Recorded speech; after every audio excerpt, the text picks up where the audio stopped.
매일 성경과 함께하는 오늘의 큐티 시간입니다.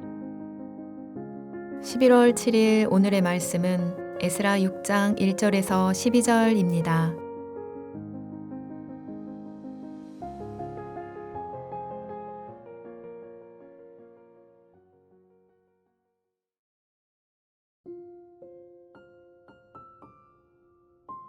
이에 다리오 왕이 조서를 내려 문서 창고 곧 바벨론의 보물을 쌓아둔 보물 전각에서 조사하게 하여 메데도 앙메다 궁성에서 한 두루마리를 찾았으니 거기에 기록하였으되 고레스 왕 원년에 조서를 내려 이르기를 예루살렘에 있는 하나님의 성전에 대하여 이르노니 이 성전 곧 제사 드리는 처소를 건축하되 지대를 견고히 쌓고 그 성전의 높이는 60규빗으로 너비도 60규빗으로 하고 큰 돌 3켜에 새 나무 1켜를 놓으라. 그 경비는 다 왕실에서 내리라. 또 느부갓네살이 예루살렘 성전에서 탈취하여 바벨론으로 옮겼던 하나님의 성전 금, 은 그릇들을 돌려보내어 예루살렘 성전에 가져다가 하나님의 성전 안 각기 제자리에 둘지니라 하였더라. 이제 유브라데강 건너편 총독 다뜨네와 세달 보스네와 너희 동관 유브라데강 건너편 아바삭 사람들은 그곳을 멀리하여 하나님의 성전 공사를 막지 말고 유다 총독과 장로들이 하나님의 이 성전을 제자리에 건축하게 하라. 내가 또 조서를 내려서 하나님의 이 성전을 건축함에 대하여 너희가 유다 사람의 장로들에게 행할 것을 알리노니 왕의 재산 곧 유브라데강 건너편에서 거둔 세금 중에서 그 경비를 이 사람들에게 끊임없이 주어 그들로 멈추지 않게 하라. 또 그들이 필요로 하는 것 곧 하늘의 하나님께 드릴 번제의 수송아지와 수량과 어린 양과 또 밀과 소금과 포도주와 기름을 예루살렘 제사장의 요구대로 어김없이 날마다 주어 그들이 하늘의 하나님께 향기로운 제물을 드려 왕과 왕자들의 생명을 위하여 기도하게 하라. 내가 또 명령을 내리노니 누구를 막론하고 이 명령을 변조하면 그의 집에서 들보를 빼내고 그를 그 위에 메어 달게 하고 그의 집은 이로 말미암아 거름덩이가 되게 하라. 만일 왕들이나 백성이 이 명령을 변조하고 손을 들어 예루살렘 하나님의 성전을 헐진대 그곳에 이름을 두신 하나님이 그들을 멸하시기를 원하노라. 나 다리오가 조서를 내렸노니 신속히 행할지어다 하였더라.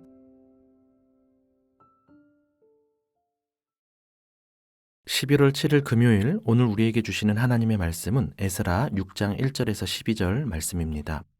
어제 우리는 하나님께서 중단된 성전 건축을 말씀으로 다시 시작하신 내용과 강 건너편 총독 다뜨네가 찾아와 합법적인 건축인지 조사를 하면서 다리오 왕에게 편지를 보낸 내용을 살폈습니다. 특별히 고레스 왕의 조서가 사실인지 조사해 보기를 부탁했는데요. 오늘은 그 결과에 대한 내용입니다.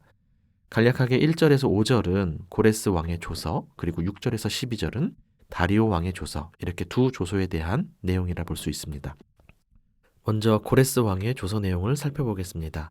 1절에 다리오 왕은 바벨론의 보물을 쌓아둔 보물 전각에서 관련 내용을 찾아보라고 지시합니다.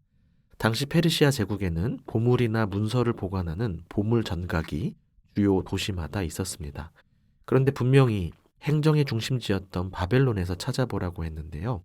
2절에 보면 고레스 왕의 문서가 앙메다에서 발견이 되는 것을 확인하게 됩니다. 이는 역사적이고 또 신학적인 의미가 있습니다. 사실 고레스 왕은 메대 출신이었고 메대의 수도 앙메다에서 초기 왕권을 잡았기 때문에 그곳에서 발견된 것은 자연스러운 일입니다. 따라서 이는 고레스 왕의 조서가 맞다는 역사적 진실성을 더해주죠. 한편 분명히 바벨론 기록 창고에서 찾으려고 했는데 다른 곳에서 발견되었다는 것은 또 다른 신학적 의미가 있습니다. 즉 하나님의 선한 뜻이 사람들의 관심이 몰린 세상의 중심지에서는 잊혀지고 사라질지 모르지만 하나님께서는 이를 기억하시고 보존하시며 필요한 때에 사용하신다는 사실을 의미하죠. 하나님의 뜻은 이렇듯 절대 사라지지 않고 반드시 하나님의 때에 이루어집니다. 발견된 조서에는 어떤 내용이 담겨 있을까요? 3절을 보면 길이와 높이가 60규빗, 즉 약 30m 정도인 성전의 크기까지 기록되어 있고 4절에 보면 그 성전을 위해 돌과 나무를 준비하고 그 비용을 왕실에서 지불하라는 내용이 담겨 있습니다. 또 느부갓네살이 예루살렘 성전에서 탈취해 왔던 성전 그릇들을 다 제자리로 돌려보낼 것까지 지시되어 있습니다. 굉장히 구체적이고 적극적인 조서입니다. 하나님께서 이방 제국의 왕을 통해 일하시는 것도 중요한 부분이고 무엇보다 성전과 예배를 회복하시고자 하는 하나님의 의지가 분명하게 드러나는 듯 보입니다. 70년 전 바벨론으로 끌려간 성전 기물들까지도 하나님은 잊지 않으신 겁니다. 두 번째 문제는 고레스 왕의 조서를 발견한 다리오 왕이 다시 조서를 내리는 부분입니다. 다리오 왕은 고레스 왕이 성전 건축을 허락한 것을 단순히 확인하는 데 그치지 않습니다. 6절 이하에 보면 다뜨네를 비롯하여 유브라데 강 건너편 사람들에게 하나님의 성전 공사를 막거나 방해하지 말고 물러나서 유다 백성들이 하나님의 성전을 제자리에 건축할 수 있도록 명합니다. 다리오 왕의 조서 내용에 따라 성전 건축이 중단될 수 있었지만 오히려 제국의 보호를 받으며 성전이 건축되는 모습이 참 신비롭습니다. 더 놀라운 것이 있습니다. 8절부터 보면 유브라데 강 건너편에서 거둔 세금 중에서 그 경비를 끊임없이 주어 성전 건축이 멈추지 않게 하라는 명령입니다. 유다 백성에게 필요한 대로, 즉 제사에 필요한 제물들을 제사장의 요구대로 어김없이 날마다 주라고까지 합니다. 끊임없이, 어김없이, 날마다, 신속히 등의 부사들을 보면 다리오 왕이 단순한 허락을 넘어서 적극적이고 전폭적인 지원을 하고 있음을 알 수 있습니다.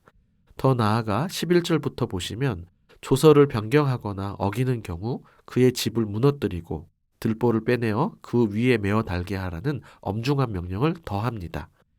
이는 십자가형과 비슷하게 왕의 권위에 대한 최고 수준의 형벌이었습니다. 뿐만 아니라 만약 왕들을 비롯해서 이 성전을 헐면 그곳에 이름을 두신 하나님께서 멸하기를 원한다라는 신앙 고백적인 표현까지 합니다. 사랑하는 매일성경 가족 여러분, 오늘 우리는 엄청난 역전의 상황을 마주하고 있습니다. 장애물이 될 수도 있었던 일들이 오히려 더 큰 축복의 통로가 되도록 하시는 그 하나님이 바로 우리의 하나님이니 얼마나 좋습니까? 하나님은 당신의 백성이 성전에서 예배할 수 있도록 세상 제국의 왕을 사용하시고 또 그들의 재물까지도 사용하십니다. 시편 24편 1절의 말씀처럼 땅과 거기에 충만한 것과 세계와 그 가운데 사는 자들이 다 여호와의 것으로 하나님은 이 성전을 통해 유다 백성에게 복을 주시고 또 그들이 제사장 나라로 회복되어 세상에 복을 주시기를 바라셨습니다. 그리고 마침내 더 큰 성전, 즉 완전한 성전 그 자체이신 예수 그리스도를 우리에게 선물로 주셨습니다. 연약할 뿐 아니라 악하기까지 한 우리를 구원하시기 위해서 세상의 전부이자 자신의 전부인 예수 그리스도를 주신 하나님의 사랑과 은혜, 그 놀라운 반전의 역사까지 함께 묵상하는 오늘 하루가 되기를 바랍니다. 그리하여 오늘 다리오 왕이 기대했던 것처럼 우리 역시 참 성전 안에서 세상의 안녕을 위해 기도하고 중재할 수 있는 복의 통로가 되는 성전이 되기를 기도합니다. 기도하겠습니다. 그야말로 역사를 주관하시고 온 세상을 통치하시는 하나님 아버지, 오늘도 당신의 세심한 돌보심과 크신 역사를 확인하게 해주셔서 감사합니다. 하나님의 일을 감당하다 어려움을 겪기도 하고 또 우리 삶에 여러 어려움이 있지만 이것이 더 큰 축복의 통로가 될 수 있음을 믿음으로 고백합니다. 오래전 약속하신 말씀을 잊지 않으시고 제자리, 즉 하나님을 예배하고 복의 통로가 되는 성전의 자리를 회복할 수 있도록 하셨던 것처럼 우리 역시 제자리를 회복할 수 있도록 도와주옵소서. 말씀 가운데 오래전부터 약속하신 하나님 나라의 축복이 예수 그리스도를 통해 우리 가운데 충만히 누려지고 그 은혜를 나누는 한국 교회와 우리 자신이 될 수 있도록 도와주옵소서. 약속을 잊지 않으시고 우리를 잊지 않으셔서 보내주신 아들 예수 그리스도의 이름으로 기도합니다. 아멘.